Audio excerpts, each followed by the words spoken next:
श्री स्वामी समर्थ. श्री स्वामी समर्थ महाराजांच्या चरणाला वंदन करून श्री स्वामी चरित्र सारामृत या ग्रंथाला सुरुवात करूया. अध्याय 11. श्री गणेशाय नमः. मागच्या अध्यायामध्ये बाळप्पा मुरगोडे आले आणि अशा या पुण्यस्थानी 3 रात्री आनंदाने राहिले. तेथे त्यांना समजले जवळच अक्कलकोट येथे साक्षात श्री दत्त महाराज श्री स्वामी समर्थ महाराजांच्या रूपाने वास्तव्य करीत आहेत. तेव्हा आपण आपल्या मनोरूप सिद्धीसाठी अक्कलकोटला जावे. त्या सद्गुरूंच्या कृपेने आपल्या मनातील संशय दूर होतील. मुरगोडमधील ब्राह्मणांनी चोळप्पांना सल्ला दिला. भीमा तीरावरील गांगनापूरला श्री दत्तांचं तीर्थस्थान आहे. तेथे आधी तुम्ही जावा. तेथे बसून अनुष्ठान करा. श्री दत्त महाराज स्वप्नात येऊन जो दृष्टांत देतील तसं तुम्ही वागा. मनामध्ये विचार करून बाळप्पा लगेच गांगनापूरला निघाले. गांगनापूर अत्यंत पवित्र असे स्थान. लोक मनामध्ये मनोकामना धरून पवित्र अशा भीमा तीरावर स्नान करून श्री दत्तगुरूंची सेवा करतात. या ठिकाणी लोक आपले दारिद्र्य कमी होऊन आपल्याला धनप्राप्ती व्हावी, तर कोणी एखाद्या आजारातून बरे व्हावे म्हणून आपल्या मनातील इच्छा घेऊन येतात. कोणी मंदिराला प्रदक्षिणा घालतात, तर कोणी ब्राह्मण भोजन घालतात, तर कोणी गंगेमध्ये स्नान करून देवळापर्यंत नमस्कार करतात. ज्याप्रमाणे कोणी नवस बोलले असेल तसे पूर्ण करतात. तेथील सर्व सेवेकरी दररोज दोन्ही वेळेला भिक्षा मागून आपला उदरनिर्वाह करतात. अशा या ठिकाणी बाळप्पा येऊन पोहोचले. त्यांनी मनोभावे नरसिंह सरस्वतींच्या पावलांचे दर्शन घेतले. दुसऱ्या दिवसापासून त्यांनी आपल्या अनुष्ठानाला सुरुवात केली. रोज सकाळी पहाटे उठावे, संगमावर जाऊन स्नान करावे आणि नंतर जपध्यान करावे. इतर सेवेकऱ्यांसोबत गावात जाऊन भिक्षा मागत आणि संगमावर येऊन भोजन करत, पुन्हा स्नान करून पुन्हा जपध्यान करत, सूर्यास्ताच्या वेळी संध्याकाळी पुन्हा संध्यास्नान करून संध्यावंदन आणि नामस्करणाचे कार्य आटपून रात्र पडायच्या आत गावात परतून येत असत. बाळप्पा गृहस्थाश्रमी होते. त्यांच्या घरी संपत्ती अनुकूल होती. त्यांना परांना कधीच माहीत नव्हतं, पण ते आज भिक्षा मागून जेवत होते. आपल्याला सद्गुरूंची प्राप्ती व्हावी म्हणून त्यांनी घरदार, कामधंदा, बायका पोरं या सगळ्यांचा त्याग करून थंडी, ऊन, वारा, पाऊस यांची पर्वा न करता आनंदाने राहत होते. घरी रोज पंचपक्वाने खाणारा आज इथे भिक्षा मागून मिळतील त्या कोरड्या भाकरीवर आपला उदरनिर्वाह करत होता. कधीकधी ऊन, पाऊस, वारा, थंडी यांचा त्यांना खूप त्रास होत होता, तर कधी अर्धपोटी उपवास घडत होता. पण मनातून नाराज न होता केवळ सद्गुरू प्राप्तीसाठी ते हे सर्व करत होते. गांगनापूरला अय्यराम नावाचे एक सेवेकरी राहत होते.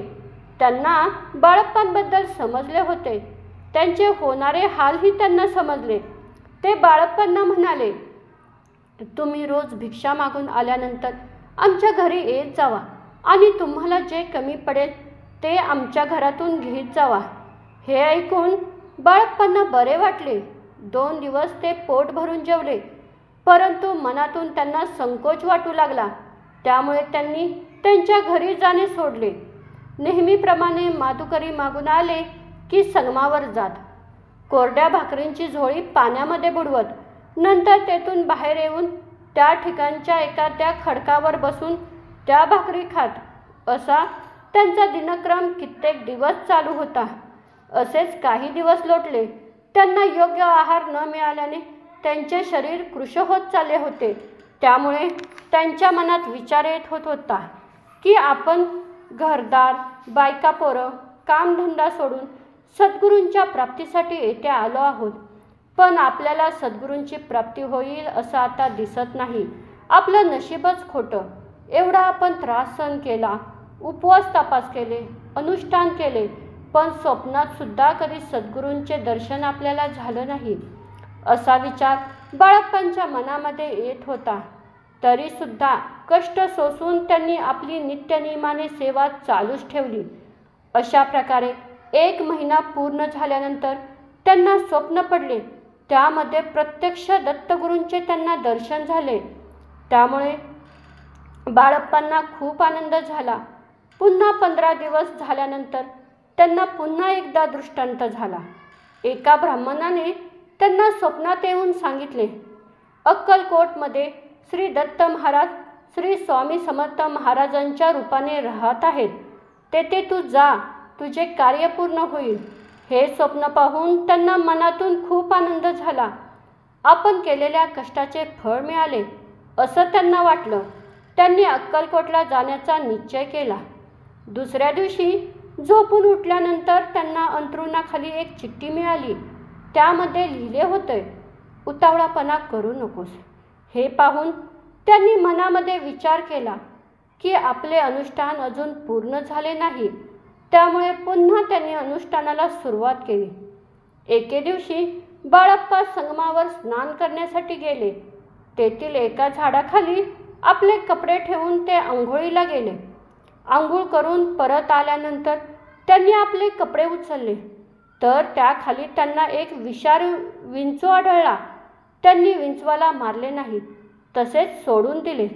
आपले नित्यकर्म आटपून ते गावामध्ये भिक्षा मागण्यासाठी गेले. विशेष म्हणजे त्या दिवशी त्यांना घराघरातून पंचपक्वाने मिळाले. बाळप्पांना खूप आनंद झाला. त्यांना वाटलं आजचा दिवस खूप चांगला आहे, हा उत्तम शकुन आहे असं समजून ते त्याच दिवशी अक्कलकोटला जाण्यास निघाले. रस्त्यामध्ये त्यांना वेगवेगळे शकुन होत होते. चालत चालत बाळप्पा दुसऱ्या दिवशी अक्कलकोटमध्ये येऊन पोहोचले. नरसिंह सरस्वती स्वतः यतिरूपाने वास करत आहेत. ती अशी रम्य नगरी म्हणजे अक्कलकोट. तेथील सर्व लोक आनंदाने नांदत आहेत.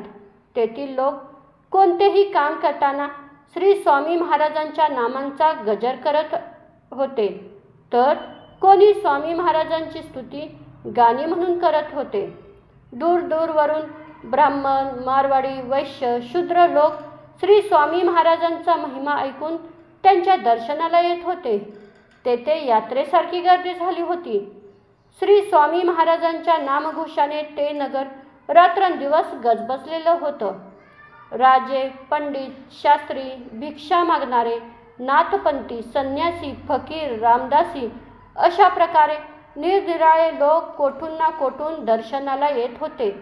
कोणी कीर्तन करत होतं, तर कोणी गायन करत होतं, तर कोणी भजन करून नाचत होतं व स्वामी महाराजांचा महिमा वर्णन करत होते. अशा त्या तीर्थक्षेत्राचा महिमा मी काय बरं वर्णन करावा. असं ते अक्कलकोट श्री स्वामी महाराजांच्या कृपेने वैकुंठासारखे वाटत होते. पूर्वपुण्याईमुळे आपल्याला योग्य जागा सापडली आहे आणि आता आपण आपल्या जन्माचे सार्थक येथेच करूया असं बाळप्पांना वाटले. बाळप्पा श्री स्वामी महाराजांचे सेवेकरी होऊन स्वतःच्या हाताने स्वामी महाराजांची पूजा अर्चा करतील. याचे वर्णन आपण पुढील अध्यायामध्ये पाहणार आहे. ज्यांचा महिमा अगाध आहे, जे केवळ भक्तांना आनंद देतात, अशा या श्री स्वामी समर्थ महाराजांना मी वंदन करतो. अशा प्रकारे श्री स्वामी चरित्र सारामृत या ग्रंथातील हा अध्याय इथेच समाप्त होत आहे. श्री स्वामी समर्थ.